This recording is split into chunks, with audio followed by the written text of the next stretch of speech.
During the First World War, soldiers didn't spend most of their time fighting in big battles or even in the frontline trenches.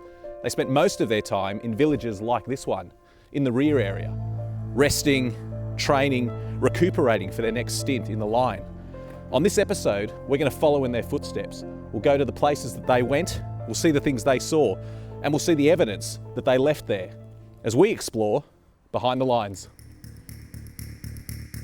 You could argue that the war was truly won or lost, not in the mud of the trenches, but in grand houses like this one.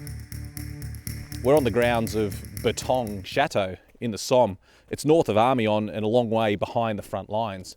And as you can see, it's a centuries-old farming estate. There's a dovecote, an old mill just over here behind me, and it would always have been a very busy place. But during the First World War, this would have been a hive of activity for a very different reason, because this was a headquarters.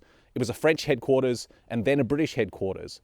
But most famously, in the first half of 1918, this was the Australian Corps headquarters, and some of the most famous Australian operations of the war were orchestrated from this very spot.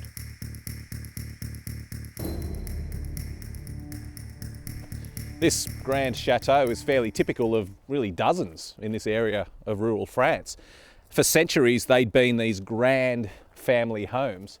But then when the First World War descended on these villages, they needed places for headquarters. Armies are big units that need places for their generals to go, and these chateaux were the perfect place.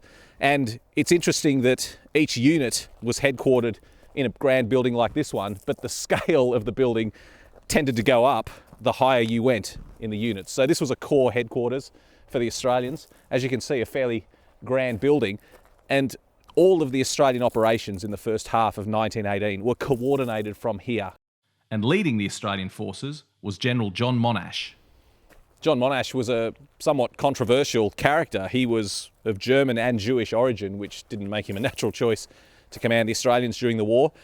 And he was also a citizen soldier, which meant that more seasoned military men and politicians, in many ways, were out to get him.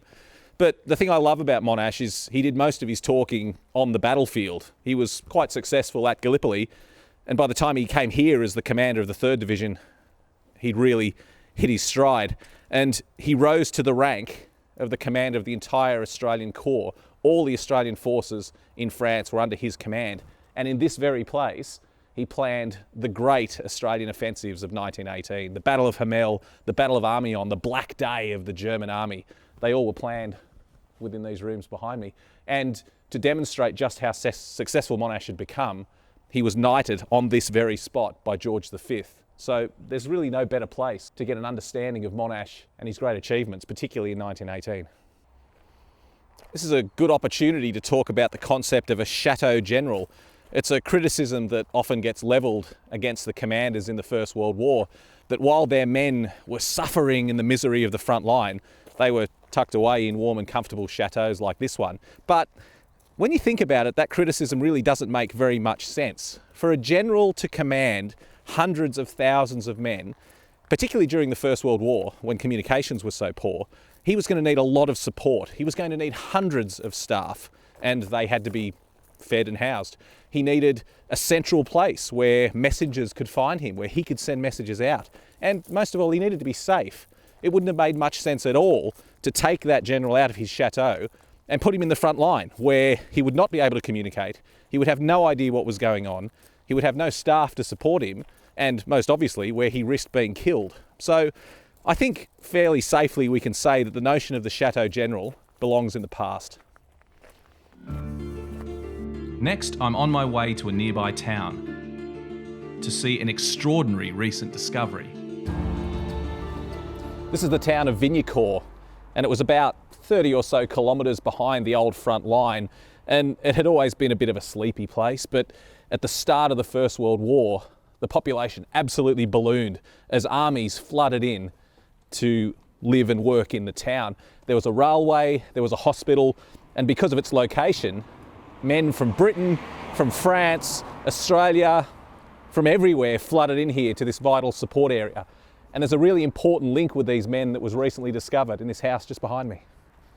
During the First World War, this was a farmhouse, but the enterprising family who lived here saw an opportunity to make a little bit of extra money, and using a rudimentary camera, they set up right here a photographic studio. They'd take photos of the soldiers, print them up as postcards, and the soldiers could then send them home to their families. And in 2011, an extraordinary discovery was made in the attic just up there. 4,000 original glass negatives of these soldiers. It's an absolutely extraordinary collection, and let's go and explore it.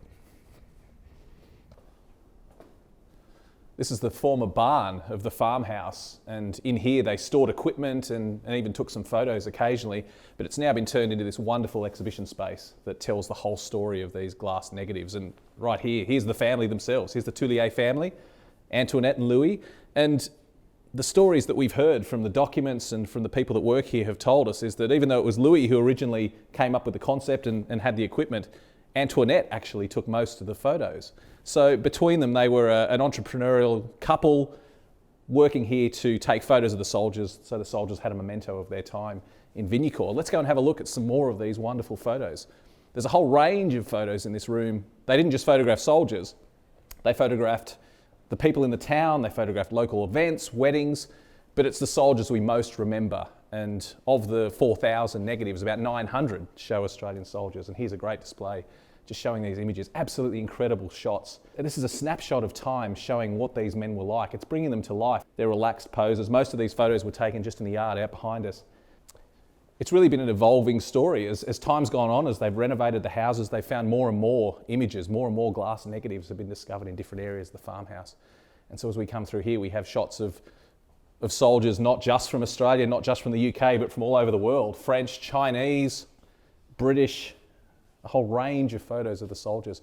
Imagine what it must have been like to be in these villages during this time in the war. These sleepy little towns that have never seen anyone except French people, all of a sudden an explosion of people arriving. People from China, people from Nepal, Australia, and obviously lots of French forces. It must have been an extraordinary time.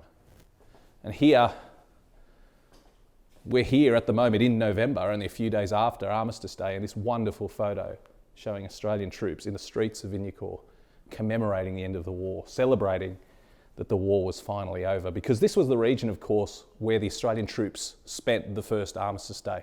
Australian troops were not in the front line when the war ended. They were in villages such as this one, and this photo wonderfully captures the celebration, the relief on the faces of the soldiers that they'd made it through and they would be going home. And they're still finding new plates, even today. Liddy, it's a really extraordinary collection. It's a collection that just keeps giving, because very recently you found even more glass plates, haven't you? Like the one you're holding. Yes, the one I have in my hand. We found this on Tuesday this week, so that was a big surprise, as you can imagine. And we found this in the attic, in the house, here inside this house.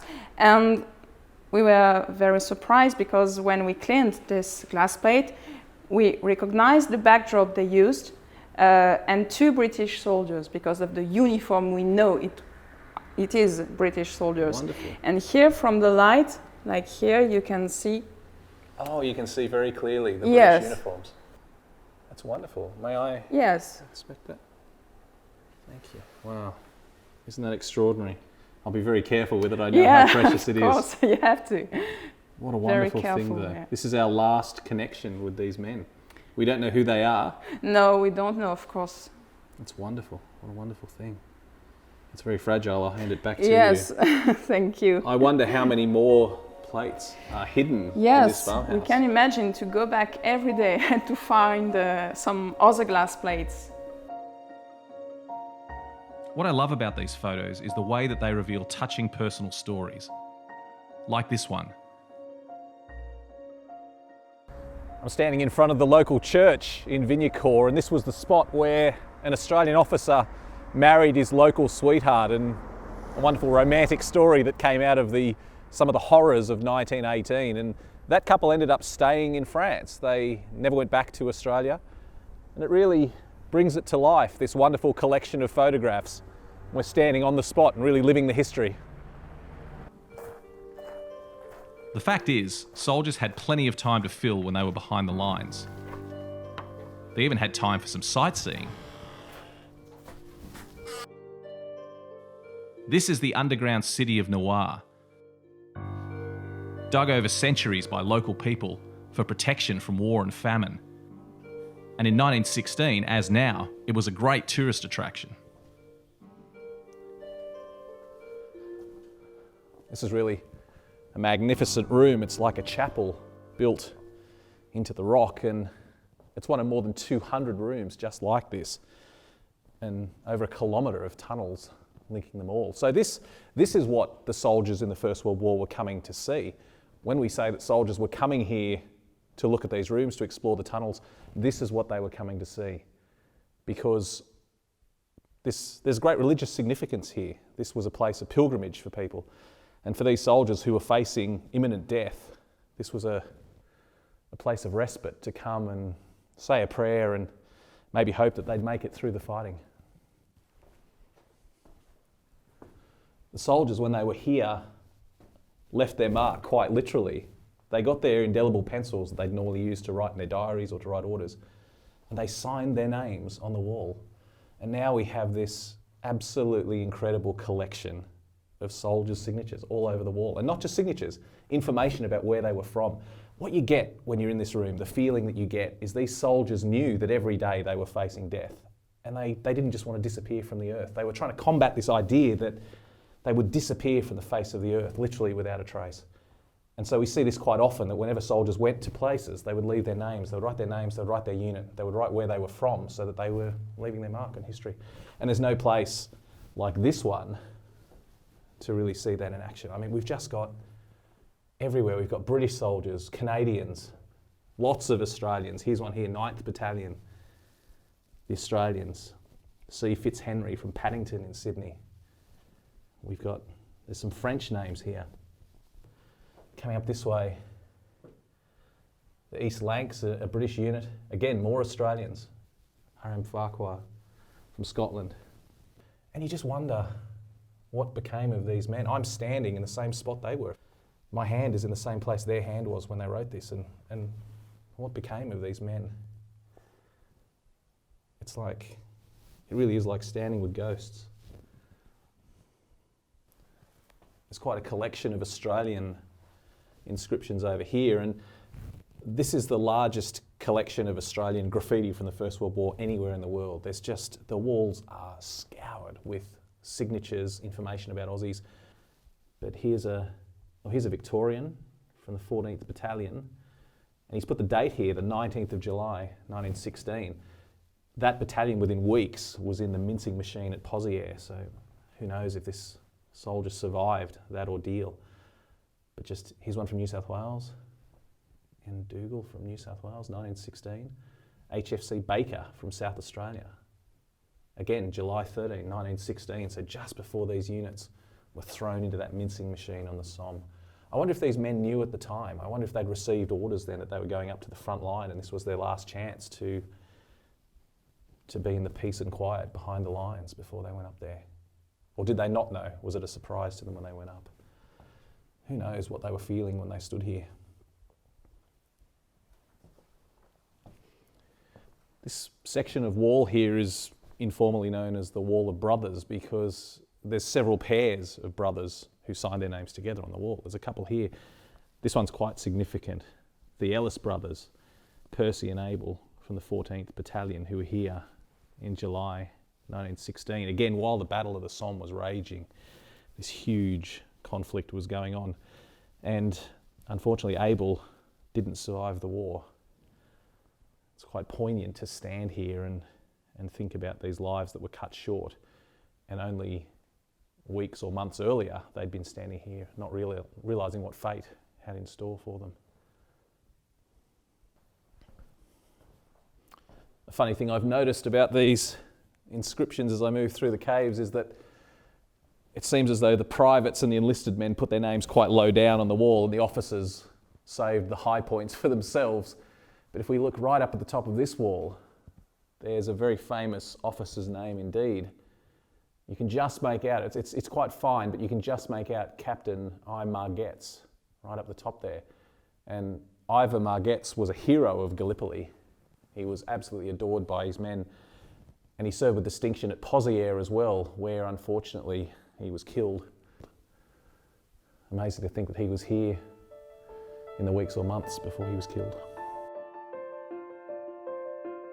Even miles from the front, death was never far away. And this landscape is still dotted with military cemeteries like this one. To find out the story behind it, I'm meeting local historian Peter Smith. Hello, Pete. Hi, Matt. Nice to catch up.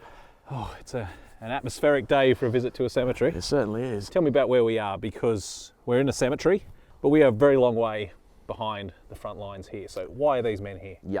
Well, this is one of the medical cemeteries, one of several different types of cemeteries that we get on the Western Front. In this case, this is based upon a field hospital. So a field hospital is where men are going to be operated on. Hopefully they're going to survive, but in many cases, sadly, they're not. So just so I've got this clear, this is men wounded in combat. It is. Carried back well behind the lines. Correct. And then sadly dying while Yep. being operated on in hospital. Almost certainly they will have been marked for transfer back to England, because these are men that are seriously wounded, sometimes penetrating body wounds. They need surgery to aid their movement further back. In other words, they're not going to survive unless they're operated on in these kind of positions here, the field hospitals. These men sadly are not going to get beyond that field surgery, and they're going to sadly lose their lives and be buried here. So it could be a penetrating body wound, it could be sadly a partial amputation that needs to be sorted out. Again, it's about keeping them alive to move them further to the rear. The type of medical care they could get in a tent in a field like this, they must have been fairly basic. Yeah, it is. It's not just tented. There would be huts here, and they may even have been using some of the buildings within the village. So they use whatever they could find. But this is far enough behind the lines not to be under shell fire, so that they are quite able to build more permanent locations, more permanent buildings at these locations. One of the things as I've been glancing at these headstones is I've noticed that a lot of the inscriptions on them seem a little bit bitter. It seems like the family inscriptions are there's a little bit of anguish there, there's a little bit of anger almost. Why is this different to the glorious inscriptions we often see on cemeteries closer to the battlefield? You're absolutely right. For those families, it was that knowledge that they were so close to making it home. They were so close. That wounding could have been a blighty wound, a wound that will take you home. It's just heartbreaking, really, in many ways. That feeling of, yeah, on the way home, but not getting home.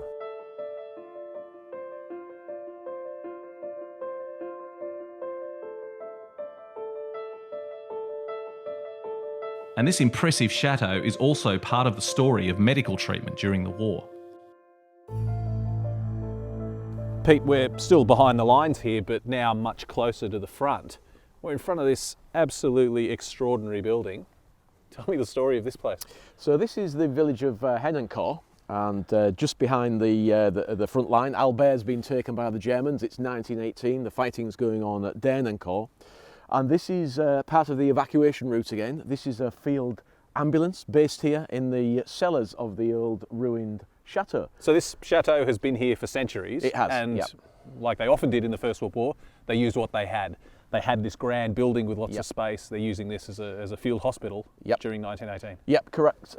Utilised for casualty evacuation, and in fact what they're doing, because it is so close to the front, they're using the cellars of the chateau, and in fact we can see over there one of the doorways of the chateau that was used for taking the stretchers in and out. Unfortunately, it found itself in the period of the fighting of Dernancourt too close to the front, and it started to take shell fire. And in fact what we can see, half a chateau, because the left hand side of the chateau destroyed, it caught fire, and the men had to be evacuated from those cellars to the nearest safe place, which is the village of Walleuil-Ballion, just a few kilometres from here. So basically what you're saying is we have this L-shaped wing of a chateau, Yep. and that's supposed to continue It to is. this side. It is. Except there's nothing now No. except mist and fog, So because that burnt to the ground. Correct. We just have one side of a chateau. We can see the remnants of the left side of the chateau still here. For whatever reason, the owners at the end of the war decided not to rebuild, just to renovate what was left of the chateau and to leave one whole complete wing missing. Well, I'm glad they made that decision, because it tells us so many things about the First World Indeed. War, doesn't it? There's a story about medical treatment, there's a story about the urgency to evacuate from the front as the Germans closed in 1918, Yep. and there's just a story about sheer destruction of the landscape and the environment. Indeed, thankfully never taken by the Germans. If they'd got any closer to this, I'm sure the whole thing would have gone, but no, always just remaining behind our lines, and so not totally destroyed. And yes, as you stated, thankfully we still have this tiny glimpse of what the battlefield must have been like. When we talk about the First World War, we think of the front line, we think of no man's land and barbed wire and charging over the top, but there's so much more to it than just that. It's what we've seen today. We've had a unique insight into the experiences of these soldiers when they weren't in the front line, when they weren't climbing over sandbags or cleaning their weapons. It's just been a really wonderful insight into the life of the men during the First World War.